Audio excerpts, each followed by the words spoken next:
Sedangkan Al-Quran menyelamatkan kita, menolong kita di dunia, apalagi di akhirat. Iqra'ul Quran fa innahu ya'ti yaumal qiyamah syafi'an li ashabih, kata Nabi. Bacalah Al-Quran, karena sesungguhnya Al-Quran itu di hari kiamat akan menjadi penolong bagi orang yang membacanya. Kenapa sih Nabi selalu bilang hari kiamat, kenapa nggak di dunia? Karena kondisi di hari kiamat jauh lebih sulit daripada di dunia. Jadi kalau di hari kiamat aja yang kondisinya sangat sulit, masalahnya sangat besar, Al-Quran menolong kita, apalagi di dunia, gitu maksudnya.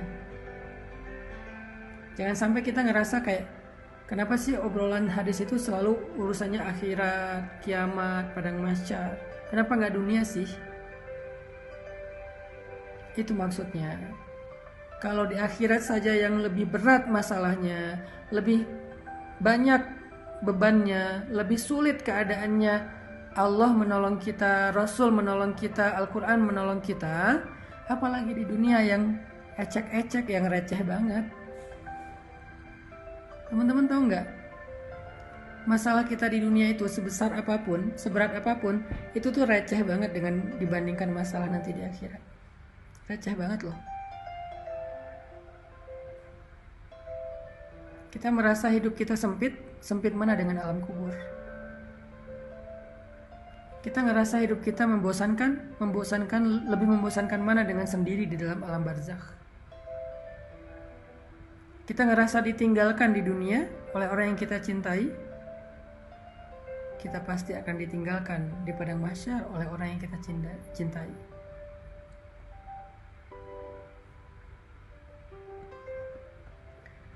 Yawma yafirrul mar'u min akhihi,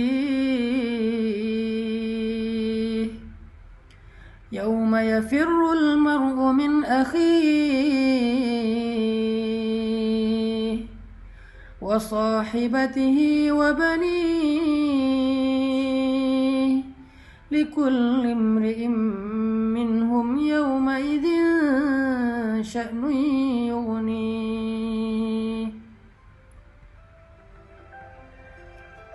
Hari ketika seseorang lari dari saudaranya, lari dari ibunya, atau lari dari anak-anaknya. Setiap orang pada hari itu sibuk dengan urusannya sendiri-sendiri.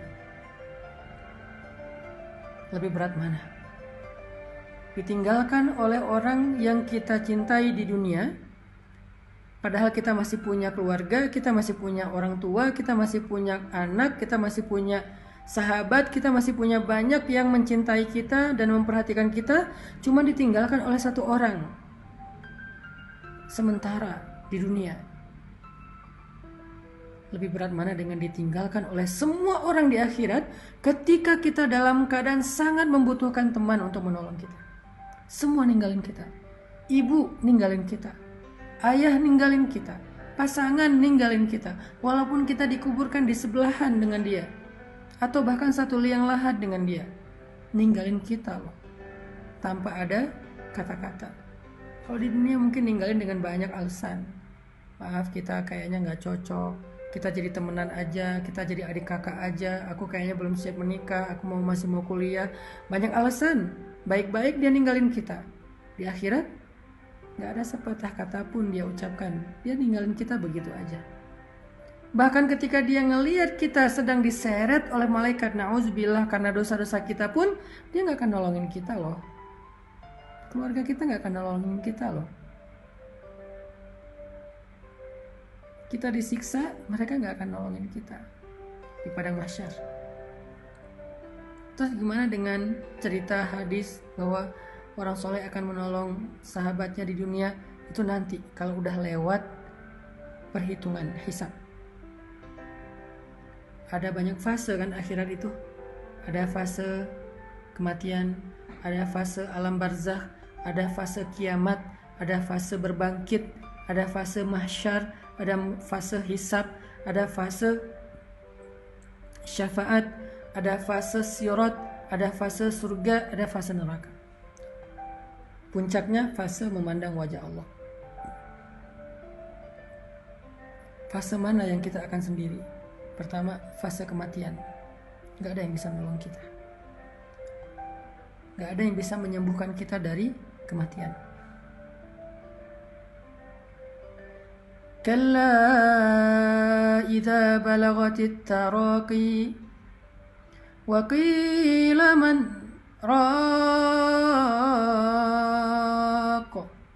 wa qila man raq wa dhanna annahu al-firaq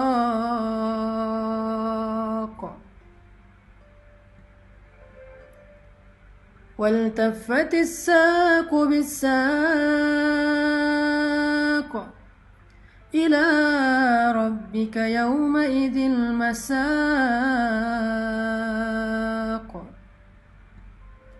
كلا kata Allah, sungguh idza balagatit taraqi, ketika roh nyawa sudah berada di kerongkongan, di tenggorokan, dicabut nyawa pelan-pelan dari ujung kaki, tiba-tiba jempol jadi dingin sampai ke batas pergelangan kaki, tiba-tiba kaki kita jadi dingin, lalu sampai kepada lutut, kaki kita menjadi dingin, sampai kepada pinggang, sampai di perut, sampai di dada, sesek sampai di sini kayak orang dicekek.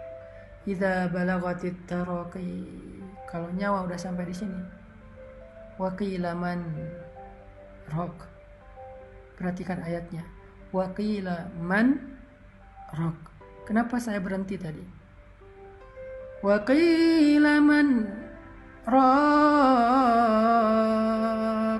surat Al-Qiyamah. Wa qila man raq, kenapa saya berhenti? Kenapa enggak wa qila man raq? Kenapa wa qila man raq? Karena di situ ada tanda sakta. Sakta itu artinya diam. Jangan lanjutkan bacaan, tapi jangan bernafas dulu. Karena kalau udah bernafas namanya wakaf. Kalau nggak bernafas berhenti namanya sakta. Kita disuruh diam, tapi nggak boleh bernafas. Kenapa? Di situ ada filosofinya. Perhatikan terjemahannya. Wa qila man. Ditanya kepada dia, siapa? Siapa sekarang? Jawab siapa? Lalu kenapa diam?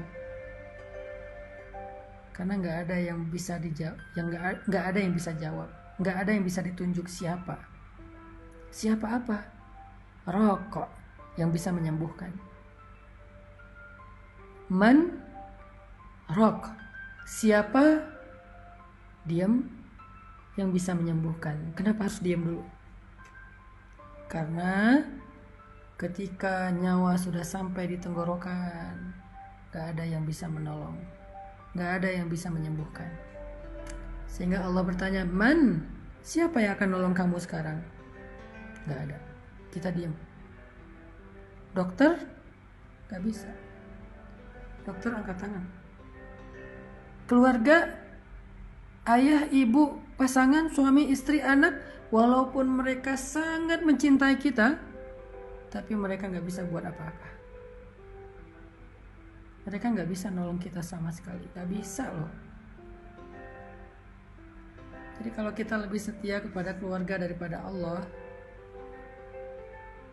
tanya aja sama diri kita masing-masing. Apakah mereka akan nolong kita nanti? Enggak. Kalau kita gara-gara anak jadi gak ke masjid, gara-gara keluarga jadi gak ke masjid, gara-gara pasangan jadi gak ke masjid, gara-gara keluarga jadi gak berhijab, gara-gara keluarga jadi gak sholat, gara-gara keluarga kita makan yang haram, kita mencari harta yang haram, gara-gara keluarga.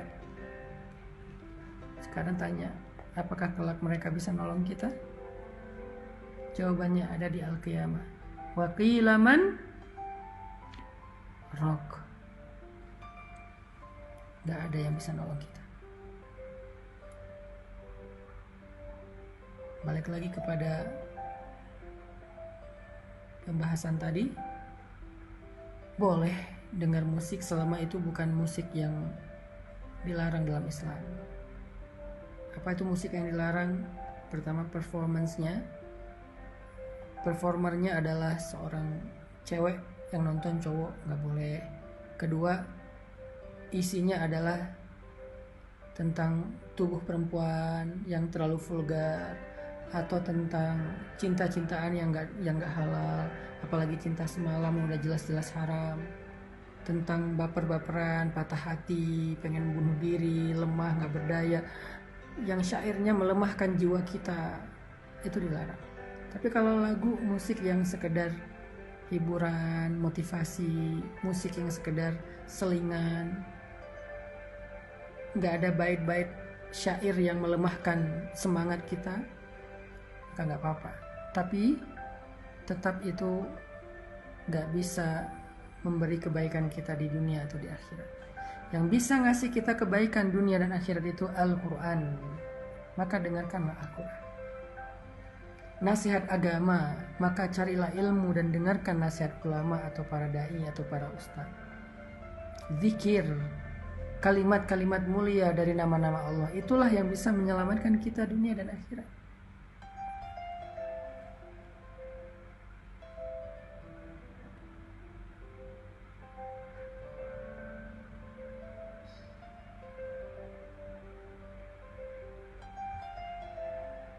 Jadi fase kematian, fase alam kubur, itu kita nggak ada yang nolong. Keluarga yang paling mencintai kita, yang tidur di atas makam kita karena nggak rela dengan kepergian kita, menangis habis-habisan seharian itu karena kehilangan kita, tetap dia akan melangkah pergi meninggalkan kita sendiri di kubur. Dia nggak akan nemenin kita di dalam alam kubur, nggak akan. Alam barzakh berapa lama? Sampai kiamat. Kalau kiamat masih 100 tahun lagi, berarti 100 tahun di dalam alam barzakh. Kalau 1000 tahun, berarti 1000 tahun di alam barzakh. Lalu ke kiamat sangkakala pertama, ada jeda sampai ke sangkakala kedua. Berapa lama jedanya? Paling cepat 50.000 tahun. Paling cepat 50.000 tahun antara sangkakala pertama dengan sangkakala kedua. Terompet pertama dengan terompet kedua. Ada 2 kali tiup terompet kan, malaikat Israfil. Jeda antara terompet pertama dengan terompet kedua paling cepat 50.000 tahun. Berarti kita di alam barzakh yang udah pasti 50.000 tahun plus dari kita meninggal sampai kiamat. Lama banget kan? Selama itu kalau kehidupan kita di kubur itu gak nyaman, gimana tuh? Bisa ditolong sama keluarga? Gak bisa. Lalu ditiup trompet yang kedua, berbangkit. Semuanya hidup lagi. Hidupnya fisik dan batin kayak sekarang. Kayak di dunia. Hidupnya tuh nyata banget. Bukan mimpi, bukan halusinasi. Benar-benar nyata. Zahiran wa jasadan. Zahiran wa batinan. Ruhan wa jasadan. Roh dan jasad kita sama kayak sekarang. Hidup lagi. Tapi beda dunianya. Kita sudah hidup sekarang di dunia, di alam yang bernama Ardul Mahsyar. Ardun bahasa Arab yang jadi bahasa Inggris. Ard jadi earth. Ard jadi earth. Ardud dunya wa ardul mahsyar. Ada 2 earth dalam Islam. Earth dunia yaitu bumi, earth mahsyar, kita nyebutnya padang mahsyar, tapi Islam menyebutnya bumi mahsyar. Ada bumi dunia, ada bumi mahsyar, ada 2 bumi. Bumi dunia namanya ardud dunya, bumi mahsyar namanya ardul mahsyar. Kita hidup lagi di padang mahsyar, bumi mahsyar. Gak ada pohon, gak ada lembah, gak ada bukit, datar semuanya. Gak ada rumah, gak ada kendaraan. Yang lebih berat lagi, gak punya siapa-siapa. Noleh kanan kiri ngelihat pasangan kita, ngelihat orang tua kita, mereka gak ngelihat kita. semuanya sibuk sendiri-sendiri. Gak pakai baju apa-apa. Arian kata Nabi, telanjang.